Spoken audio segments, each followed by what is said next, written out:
कबीर साहिब आज से लगभग 625 वर्ष पूर्व भारत की भूमि में काशी शहर से बाहर बने लहरतारा तालाब में सन 1398 विक्रमी संवत 1455 ज्येष्ठ मास की शुक्ल पूर्णिमा को ब्रह्म मुहूर्त में नवजात शिशु के रूप में सह शरीर कमल के फूल पर प्रकट हुए थे। परमेश्वर जिस उद्देश्य को लेकर पृथ्वी पर प्रकट होते हैं उसे वे अपनी लीलामयी छोटी सी आयु से ही प्रारंभ कर देते हैं। परमेश्वर कबीर जी का उद्देश्य लोगों को सद्ज्ञान प्रदान करना होता है जिससे लोगों का आत्म कल्याण हो सके, और इसी उद्देश्य को ध्यान में रखते हुए जिस किसी भी तीर्थ स्थल धाम आदि में आत्म कल्याण के उद्देश्य से श्रद्धालु जाया करते थे, परमेश्वर कबीर जी उसी स्थान पर पहुंच जाते थे और भ्रमित श्रद्धालुओं को शास्त्र अनुकूल साधना से परिचित कराते थे, जिससे कुछ श्रद्धालु उनके दिए गए तत्वज्ञान को समझकर यथार्थ भक्ति मार्ग प्राप्त कर अपना आत्म कल्याण करवाया करते थे। परमेश्वर कबीर जी ने जिन स्थानों पर जाकर लोगों को सदुपदेश किया था वहां आज भी कबीर प्रभु के जीवित प्रमाण विद्यमान है, जो यह गवाही देते हैं कि पूर्ण परमात्मा तो काशी वाले कबीर जी ही है। तो आइए अब जानते हैं कबीर परमेश्वर जी के कुछ जीवित प्रमाण। द्वारिकापुरी में कबीर कोठा। जब दुर्वासा ऋषि के श्राप वश श्री कृष्ण जी के समक्ष सर्व यादव कुल का सर्वनाश हो गया था तथा एक मछुआरे शिकारी ने श्री कृष्ण जी के पैर के तलुए में विषाक्त तीर मारकर श्री कृष्ण जी का वध कर दिया, तब श्री कृष्ण जी के शरीर का अंतिम संस्कार द्वारिका में एक स्थान पर किया गया और बाद में उसी स्थान पर द्वारकाधीश का मंदिर बना दिया गया, जहाँ कुछ समय बाद श्रद्धालु उस यादगार को देखने जाने लगे। फिर वहाँ पर पूजा प्रारंभ हो गई और उन भ्रमित श्रद्धालुओं को सदुपदेश करने के लिए विक्रमी संवत 1505 सन 1448 में कबीर परमेश्वर जी द्वारिका पहुंचे और समुद्र के किनारे जहां गोमती नदी सागर से आकर मिलती है उसके पास एक बालू रेत के टीले यानी कि कोठा पर बैठकर तीर्थ भ्रमण पर आने वाले श्रद्धालुओं को तत्वज्ञान बताने लगे। परमेश्वर कबीर जी समझाते थे कि हे भोले श्रद्धालुओं, आप द्वारकाधीश श्री कृष्ण जी की मूर्ति के दर्शन से कल्याण की अपेक्षा करके दूर दूर से द्वारिका नगरी में आए हो। यहाँ पर श्री कृष्ण जी का ही सर्वनाश हो गया था, तो आपको क्या प्राप्त होगा? आत्म कल्याण तथा संसारिक सुख प्राप्त करना है तो मेरे द्वारा बताई गई शास्त्र अनुकूल भक्ति से होगा, जिससे आपका कल्याण भी संभव है। कुछ लोग कबीर परमेश्वर के सद्ज्ञान को सुनकर यथार्थ भक्ति प्राप्त करते थे और अपना आत्म कल्याण करवाते थे, तो वहीं परमेश्वर कबीर जी जिस स्थान पर बैठकर भ्रमित श्रद्धालुओं को सदुपदेश किया करते थे उस स्थान पर बाद में एक गोलाकार चबूतरा अर्थात कोठा बना दिया गया, जिसे वर्तमान में हम कबीर कोठा के नाम से जानते हैं। कहा जाता है कि सन 1448 से आज तक यानी कि करीब 575 वर्ष हो चुके हैं उस बालू रेत के टीले यानी कि कबीर कोठे को आज तक समुद्र की लहरों ने छुआ भी नहीं है। समुद्र में ज्वार भाटा भी आता है तब भी समुद्र की लहरें कबीर कोठे की ओर नहीं जाती है, जो कि परमेश्वर कबीर जी की समर्थता का जीवित प्रमाण है। कबीर व्रत की अद्भुत कथा। गुजरात प्रांत में भरूच शहर के पास अंकलेश्वर गांव है, जिसके पास विक्रमी संवत 1465 यानी कि सन 1408 में शुक्ल तीर्थ नाम का एक गांव था। इस शुक्ल तीर्थ गांव में जीवा दत्ता नामक दो ब्राह्मण भाई रहते थे। जीवा तथा दत्ता प्रभु प्रेमी भक्तात्माएं थी। इनको सत्संग से यह निश्चय हुआ कि पूर्ण गुरु के बिना मोक्ष नहीं हो सकता, जिसके बाद दोनों ने पूर्ण गुरु की पहचान करने के लिए निर्णय किया कि एक वट यानी कि बरगद के वृक्ष की सूखी टहनी लाकर मिट्टी में गाड़ेंगे और संतों के चरण धोकर चरणामृत को इसी सूखी टहनी के गड्ढे में डालेंगे। जिस संत के चरणामृत से यह डारी हरी भरी हो जाएगी, पूर्ण संत वही होगा। कई वर्षों तक यह सिलसिला जारी रहा, परंतु निराशा ही हाथ लगी। हताश होकर मान बैठे कि पृथ्वी पर वर्तमान में कोई पूर्ण संत नहीं है। तभी अंतर्यामी परमात्मा कबीर जी संत वेश में उस शुक्ल तीर्थ गांव में पहुंचे, जिन्हें दत्ता ने देखा और अपने बड़े भाई जीवा की आज्ञा लेकर संत रूपी कबीर परमेश्वर जी को अपने घर पर बुला लिया। सर्वप्रथम चरण धोकर चरणामृत को दत्ता ने वट वृक्ष की सूखी टहनी लगे गड्ढे में डाला, जो कि तुरंत ही हरी भरी हो गई और कुछ समय उपरांत वह टहनी वट वृक्ष के रूप में फैलने लगी और वर्तमान में भी वह वट वृक्ष 2-3 एकड़ में फैला है, जिस जिसे कबीर वट के नाम से भी जाना जाता है, जो कि परमेश्वर कबीर जी का साक्षी है। जगन्नाथपुरी में कबीर चबूतरा। उड़ीसा प्रांत के जगन्नाथपुरी में स्थित कबीर चबूतरा वह स्थान है जहां पर बैठकर कबीर परमेश्वर जी ने समुद्र को जगन्नाथ मंदिर तोड़ने से रोका था, क्योंकि उड़ीसा प्रांत के राजा इंद्रदमन श्री कृष्ण जी के आदेश अनुसार 5 बार जगन्नाथ मंदिर बनवाया और 5 बार समुद्री तूफान ने मंदिर को तोड़ दिया था।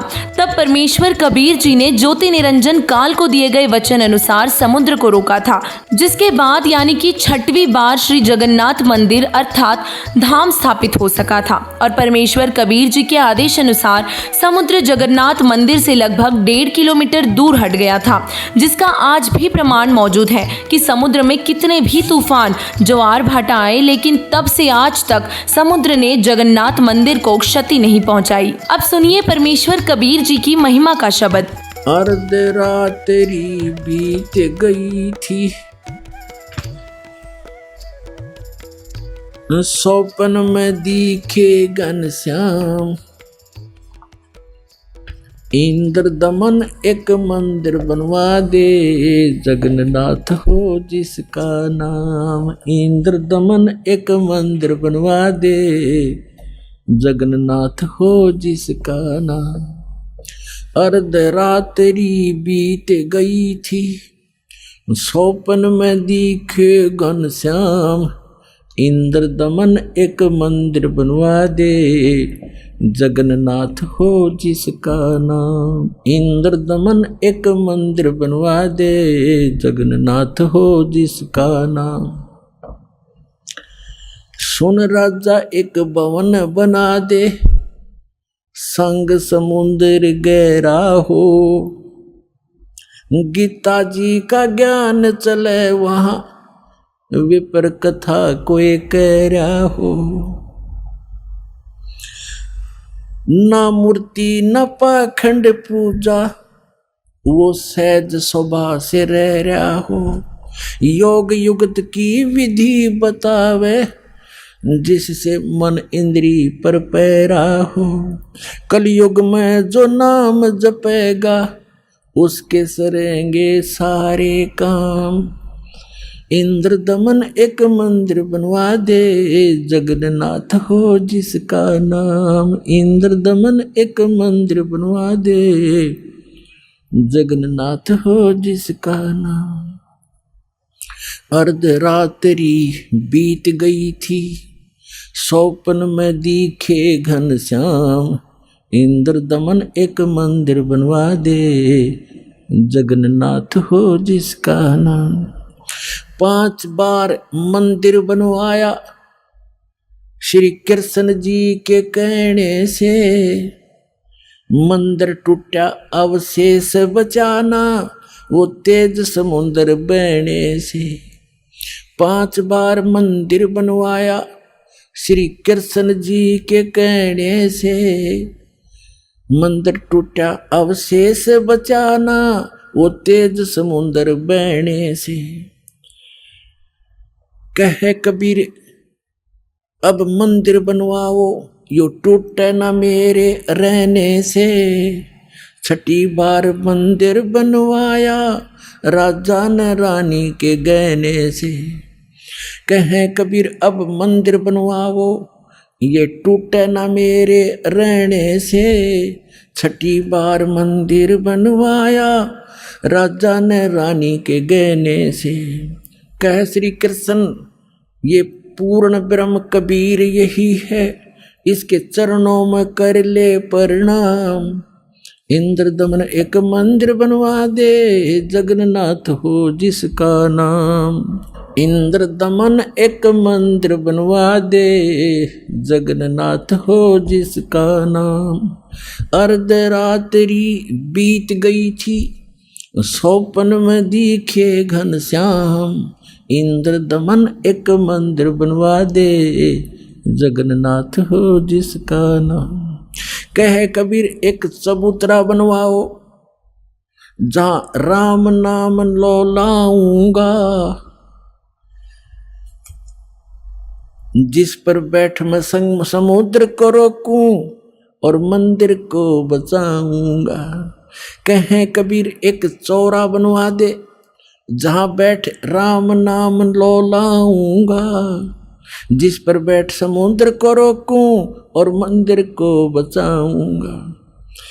अब कहे समुद्र उठो भगवान, मैं मंदिर तोड़ने जाऊंगा, राम रूप में इसने मुझे सताया, वो बदला लेना चाहूंगा। कहे समुद्र उठो भगवान, मैं मंदिर तोड़ने जाऊंगा, राम रूप में इसने मुझे सताया, वो बदला लेना चाहूंगा।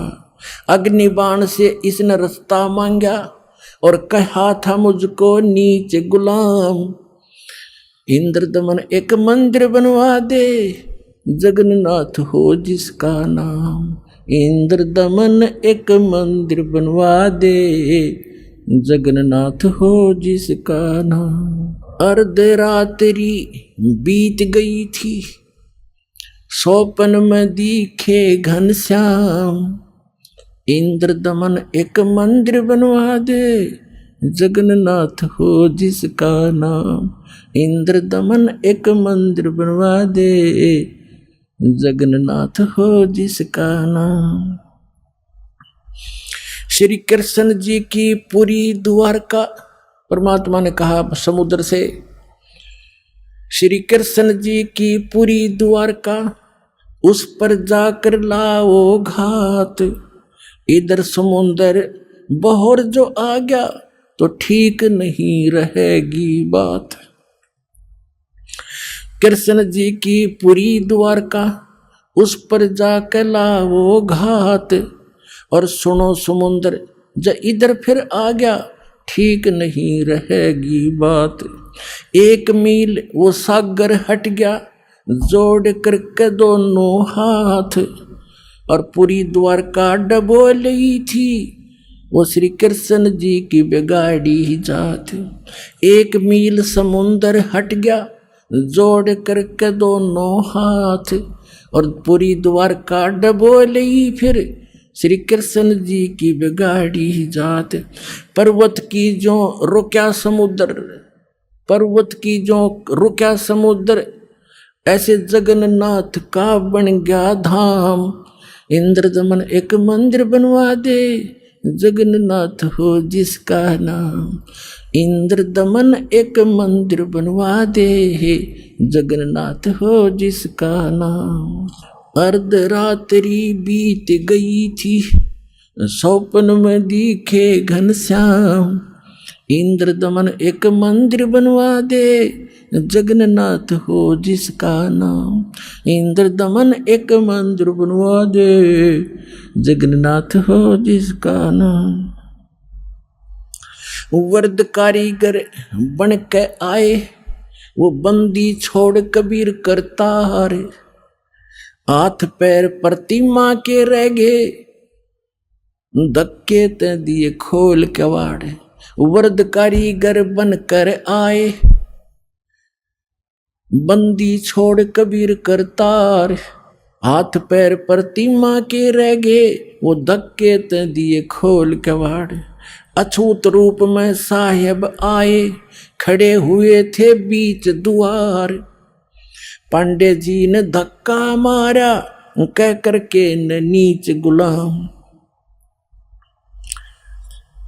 अछूत रूप में साहेब आए, खड़े हुए थे बीच द्वार, पांडे जी ने धक्का मारा, कह करके न नीच गंवार। कोड लग्या वो पांडा रोवे, कोड लग्या वो पांडा रोवे, और काया का गल गया सब शाम, इंद्र दमन एक मंदिर बनवा दे, जगन्नाथ हो जिसका नाम, इंद्र दमन एक मंदिर बनवा दे, जगन्नाथ हो जिसका नाम, इंद्र दमन एक मंदिर बनवा दे, जगन्नाथ हो जिसका नाम।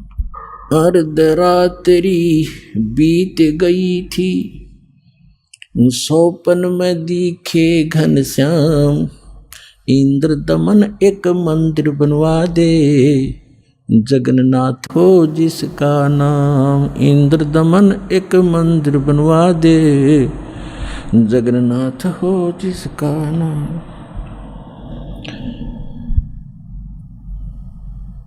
चरण धो पांडे न पिए, चरण धोकर पांडे न पिए, ज्यों की तो फिर होगी खाल। और कहे कबीर सुनो सब पांडा, यहाँ पर छुआ छात की न चाल चाल। चरण धोकर पांडे न पिए, ज्यों की तो फिर होगी खाल। कहे कबीर सुनो सब पांडा, यहाँ छुआ छात की न चाल चाल। जय कोई छुआ छात करेगा, उसका भी होगा यही हाल। एक पत्तल में दोनों जिम्मे, वहाँ पंडा गुलाम रामपाल। जय कोई छुआ छात करेगा, उसका भी होगा यही हाल। एक पत्तल में दोनों जिम्मे, पंडा गुलाम रामपाल। इसमें कौन सा भगवान बदल गया, ओ हे कृष्ण ओ हे राम। इंद्र दमन एक मंदिर बनवा दे, जगन्नाथ हो जिसका नाम। इंद्र दमन एक मंदिर बनवा दे, जगन्नाथ हो जिसका नाम।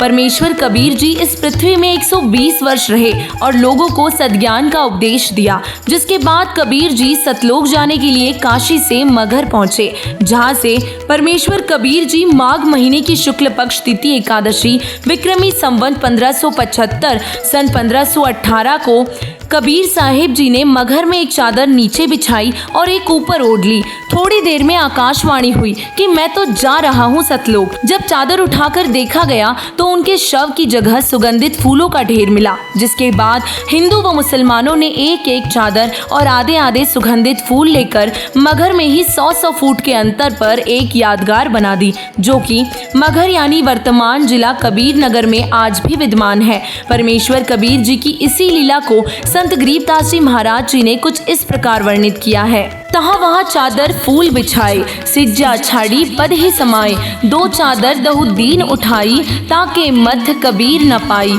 नूर नूर निर्गुण पद मेला, देखी भय हैराना हो, स्यों देही सतलोक गए अविनाशी, पाए पिंड न प्राणा हो। शब्द स्वरूपी साहिब सरबंगी, शब्दे शब्द समाना हो, दास गरीब कबीर अरश में, फर के ध्वजा निशाना हो।